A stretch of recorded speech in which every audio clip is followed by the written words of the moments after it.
Welcome. This is ActiveSpirituality.life. It is a weekly forecast program with astrology and a guided meditation activation to help you make the most of your week. It's run by Pamela Cucinell, that's me, the astrologer, and Suzy Meszoly, Master Healer. We invite you to find out more about our individual work.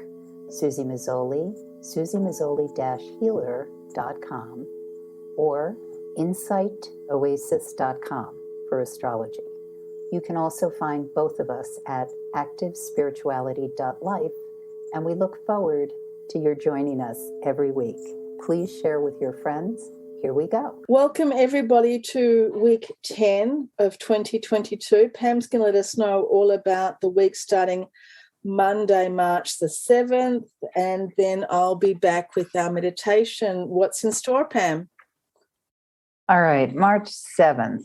March 7th begins with juice from the prior week's new moon in the sign of Pisces. And when I say it begins with juice, what I mean is that Monday into Tuesday morning, early morning, is the time when you want to really focus and push whatever it is your intention or produce is for this week.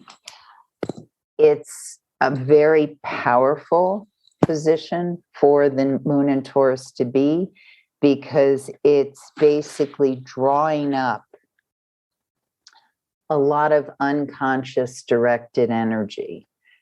The thing about Monday specifically, especially for some of us as we get into afternoon, early evening, and when I say some of us, I'm speaking directly to people who have fixed sign energy, Taurus, Leo, Aquarius, and Taurus, Leo, Aquarius, Pamela. How could I forget Scorpio? Sorry, Scorpio. Anyway, the reason why is because as that moon travels through the sign of Taurus, it will be in hard aspect to the planet Saturn. And also at this point in time, Mercury is traveling in the sign of Aquarius. And as an air sign myself, I am finding this a kind of difficult transit, because even though it's quick, because Mercury travels quickly, but because it's engaged with engaged with Saturn, and then the moon will be square to it, we may experience mixed signals, communication that isn't quite delivered the way we intended, matters of the heart that come out not quite as we had meant. And these are volatile times, not only for the world, but for certain individuals who feel this not only in the global sense, but also in the personal sense. And we can see that based on where the transits are traveling through their horoscope. So if you're feeling a little pushed against the wall or having to stand up for something on this day, on Monday, draw up that power of the universal unconscious. And so it's a really, really powerful day to get a window to meditate, to focus on the things that are really important to manifest and intend at this point in time, not just on your personal life, but also for the greater world. Taurus is very connected to Gaia, the earth plane, to nature, to bounty. Lack of bounty may be emphasized. Some of us may be focused on that this particular day. Always keep in mind that if you're feeling a sense of lack or limitation, or there isn't enough, that really the thing that isn't enough is that we are in a narrow space and getting tunnel visioned, because we live in a bountiful universe, and in spite of how a lot of people may be reacting and people in power are acting as though there are limitations and they want what they want, the more that we can focus on believing in the bounty and seeing the bounty, the greater the bounty becomes for all of us. And that's part of the universal unconscious. It's that sense that we have infinite ability to generate and regenerate. And we must not allow ourselves, although it's human nature, but when we feel ourselves getting locked into limitations, against the wall, fear, most importantly, the limitations of fear, then it is incredibly valuable to put intention and focus on manifesting this sense of abundance and possibility. And we can do that on Monday into Tuesday morning. But yes, there may be absolute messages that are coming in before the late afternoon on Monday that are telling us, no, you can't, there's limits, we have to be afraid. And basically, in the same way, in anyone who's ever been working through a nightmare or a dream where you're being chased or you're falling underwater or something is happening that just feels abysmal. When you work through the dream and become your own hero in the dream, you can change the dream. And so, although in this case we're talking about a nightmare, so if we experience or are feeling as though there are limitation blocks, fears, work through the nightmare, have faith in yourself within the nightmare, and remind yourself that this too will pass. This is not permanent, and you are the person who is full of love and connected to the earth.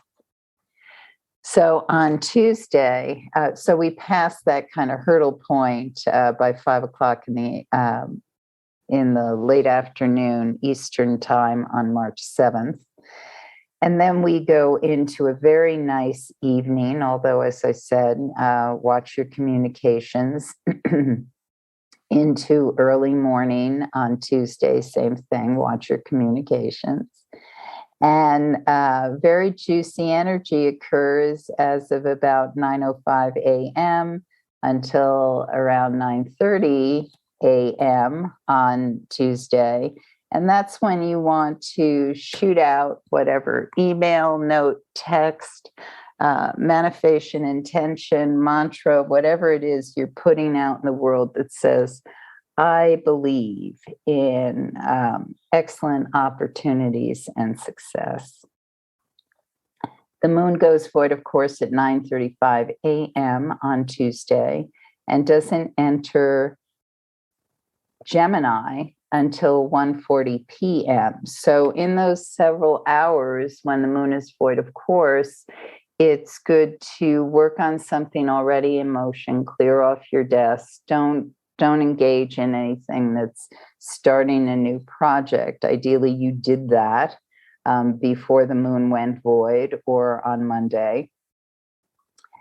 And now you are getting into what happens once the moon enters Gemini. So at 1:40 p.m. when it enters Gemini, we have a very buzzy day. And it's great to just keep moving through whatever you're making happening, connecting, et cetera, just keep in mind that anything that might be initiated at this point in time and on Wednesday may be hitting some points that have to do with confusion or you don't have all the information you need. So I would recommend that you continue the negotiation, conversation, get things in writing, because this point in time is we can glean a lot, but there are some things that are not yet available to us. And so that can lead to a sense of not having everything you need to make a decision, and sometimes getting into situations that weren't exactly what you thought they were going to be.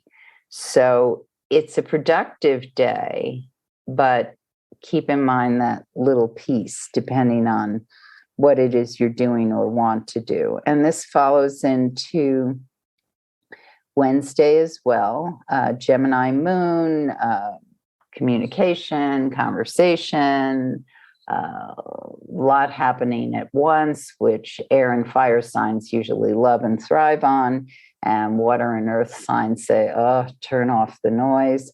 But it depends on your personal horoscope. But overall, it's playful energy, and it can be very exciting. Just keep in mind, especially, I think this is one of the most important things over this period of time into Thursday morning, is keep in mind that not all the information you have is verifiable. And so it's incredibly valuable to weigh the information you get and do not fall into the canyon of gossip, because gossip can be useful. I mean, it certainly is informative to get information, but you want to check and verify everything, because it's not always delivered with the intention that you may be receiving it with. The other thing on Wednesday I should just mention is that, especially towards the evening, we may be presented with a lot of options, ideas, things to do, and it can be kind of scattershot if we're not absolutely sure what we were doing and why we were doing it. And this is one of those evenings where, if you're not a late night person, I recommend certainly get offline and just wind down so that you can get a good night's sleep. The morning of Thursday is a buzzy, busy morning, and this could be the real time when the chickens come to roost, as they say, when we see whatever the confusion or mishap or not quite understood information might be, and it can lead to, I thought you were going to do that, and you thought I was going to do this, and or that whatever was presented a certain way comes out that no, now you're not quite sure which side of the fence someone is standing on. So the moon goes void, of course, at 11:43 a.m. and does not enter the sign of Cancer until the wee hours of Friday morning. So once we get just a little before noon on Thursday through the rest of the day, you don't want to be starting anything new. Work on things already in process, clean out your email cache, back up things, do things that are productive, or just play and have fun, depending on what's going on in your life. And it can be a good drifting, dreaming time for people in creative work. You won't necessarily get the light bulb inspiration that you're going to run with, but you can get things into shape or follow something you're already working on. So the moon goes into Cancer as of 2:24 a.m. Early Friday after, in the wee hours. And it is in the sign of Cancer pretty much through the weekend. We'll talk briefly about Sunday when we get there. But this moon in Cancer brings up a lot of deep feelings, especially for people with a lot of water, possibly earth in their horoscope, but certainly water sign people. And you may not be a water sign person, but people in your life inevitably are, because we tend to attract people who have elements we lack or are not that strong in. So you may feel yourself kind of affected by where the waves and currents are going over these next couple of days. And basically, it's high emotional intensity, because the 11th, Friday, has that moon moving in a way that is productive. It's going in certain directions, but as a result, it is bumping against wounds and walls.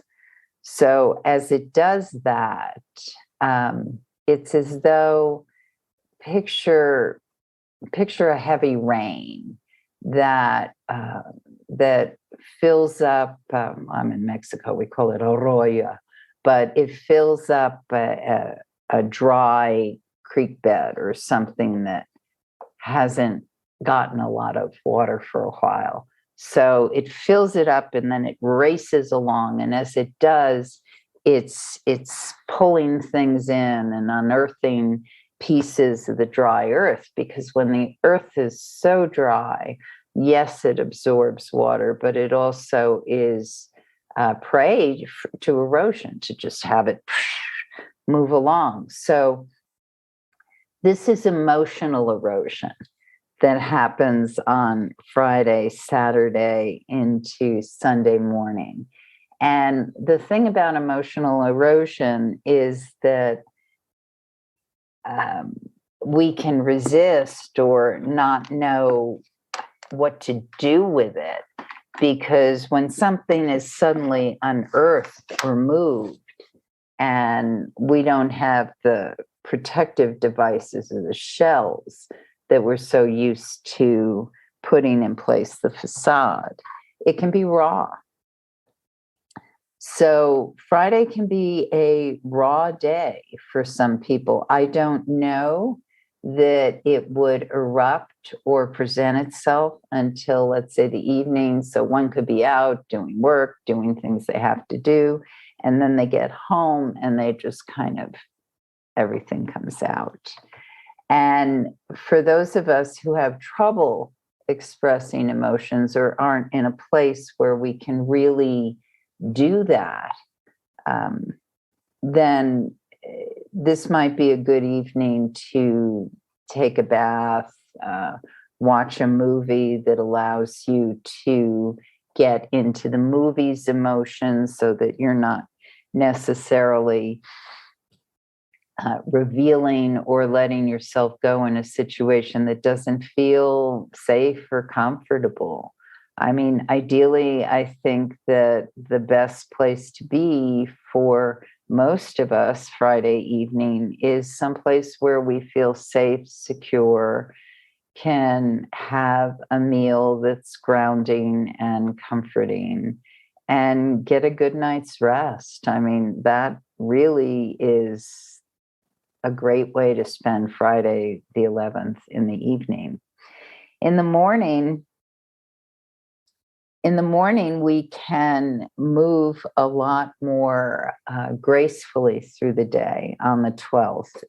We're still dealing with whatever has been revealed or will be revealed emotionally. Again, it might not be you, it might be someone you live with or you interface with. But this is a time when things are being exposed or are here to be understood. And that isn't always easy. On the same account, We can be witnessing this on the world stage, things that are revealed or brought to the front that were more covert or under the surface. So it's a powerful weekend. It can be very, very therapeutic for anyone who's working with body work, spiritual, psychological, kind of unearthing and coming to terms with certain conditions or situations. And then Sunday the 13th, I noticed daylight savings times begins in that part of the world that pays attention to such things. And the moon goes void, of course, at 11:44 a.m. So this morning, we've got that Sun-Neptune picture in the morning. This morning it's potentially tremendous for inspiration, revelation, but you're kind of going into the dark with it. So bring your psychic flashlight, but also know that if this is a deep revelatory morning for you, that you can get to the other side of it. That this is, do not be afraid of the dark, because the dark is part of our life. And it is a highly instructive period that comes in. So once the moon that goes void, of course, we're in this void period for a few hours until it enters Leo at 3:32 p.m. So that that early afternoon time is really wonderful to restore yourself in whatever way you can. And once the moon goes into Leo, we're in more out in the world, let's connect, let's play, let's create, let's think of possibilities time. So it's this is a strong week, as you probably heard me talk about, and we can use it most effectively when we're not afraid of our emotions, and we look at them consciously, and not just our emotions, people around us, and we support with love and a belief in potential and abundance. And now I turn it over to Suzy. I like those beliefs, love, abundance. I think everyone would be good with that. Yes. Sí, señora. Okay, so let us begin our meditation. Let's go in a little deep here now. So just take 10 minutes. Take a few deeper breaths. And as you take them, just feeling the energy of your own presence. Just getting in touch with me, myself, my physical body, and just feeling yourself settling in. And as you settle in, just begin to reach deeper into your own self through all of those layers. And some of us have some very soft and very porous layers, and some of us have going all the way up to something that might be quite tough, like a walnut shell, or we might have 6-inch concrete layers going on. So just be aware of the layers that you have to go through and start to just go deeper and deeper into yourself. And as we do this, go past your layers of experience. Go past the stories. Go past what you would think are your stories that make up your life or that make up you. So we're going past all of the experience, which might include going past our personality too, past our idiosyncrasies, past all of our drama, all of our traumas, past the mask that you might put on every day to be able to function in the world, or the mask maybe that you wear when you go to work, or the mask that you might wear in your church or your temple, or the mask that you might wear in front of certain people. Now we're just going to go deeper into our field, into me. We're deepening into our core. And at the core, there is just an individual sovereign field. And that is pure light, pure consciousness. It's before any decisions were made, before the experiences. And as we're deepening into that sovereign field, there's obviously a great sense of freedom. We're not attached to any of the stories or who I am or what I am and why I'm important or why I'm not important. We're just deepening down into that sovereign field that is pure light, pure consciousness. And it's neutral, absolutely neutral. It's before we've had the opportunity to make up our minds about things. We're deepening now into our individual, unique sovereign field, into this purity, this pure light. There's no time here. There's no space. There's simply you and this boundless field of light. Here we can experience bliss, unbounded potential awareness. And within this field, everything exists. It's like a blueprint of all knowing, of all awareness, of all loving kindness. And you are here in this place. And at the same time, you are everywhere. You're non-material, you're timeless. And this space is not separated. It's just the very depth of you, where everything exists.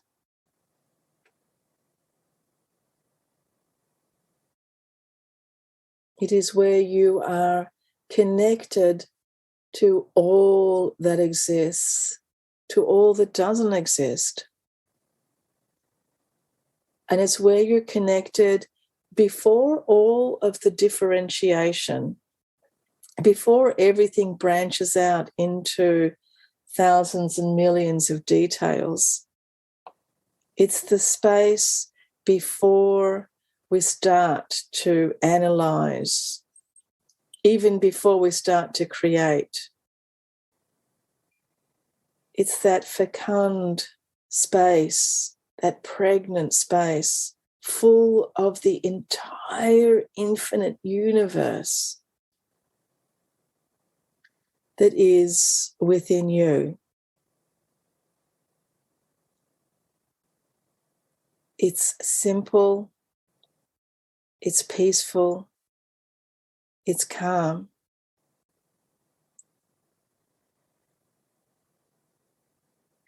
And as you're feeling this radiance, this sparkling, the luminescence filling your heart, filling you, and filling up the world now. Just see all of the world. Visualize all of the world in this space. Neutral, loving kindness, peaceful, harmonious.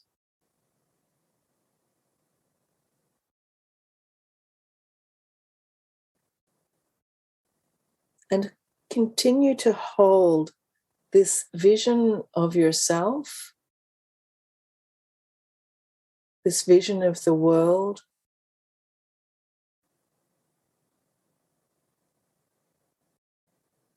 where everything is distilled down to energy.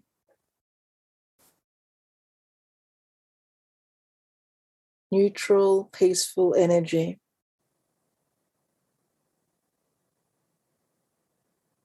And we're all beings,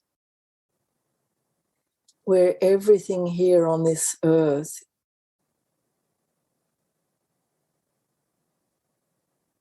is full now of this vibrant, living, peaceful energy.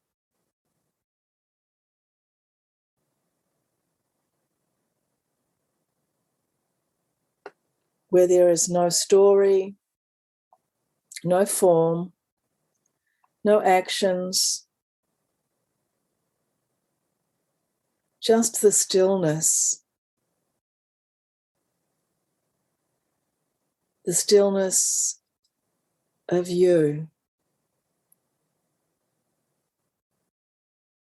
The stillness of the world. Just for a few moments, to know that this stillness, this peace, this neutrality is here available for us always. That we can always find this place. We can always radiate this peace into the world from deep, deep, deep within us.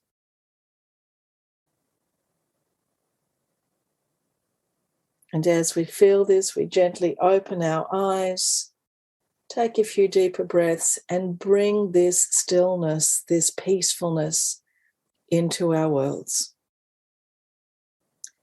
Thank you so much for joining us, everybody.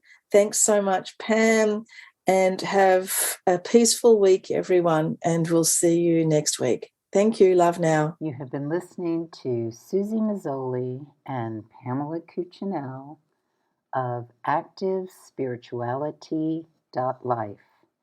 If you've enjoyed this program, consider a donation. You can find the link for that, ActiveSpirituality.life. Regardless, we look forward to having you join us again for next week's podcast. Please share and have a great week.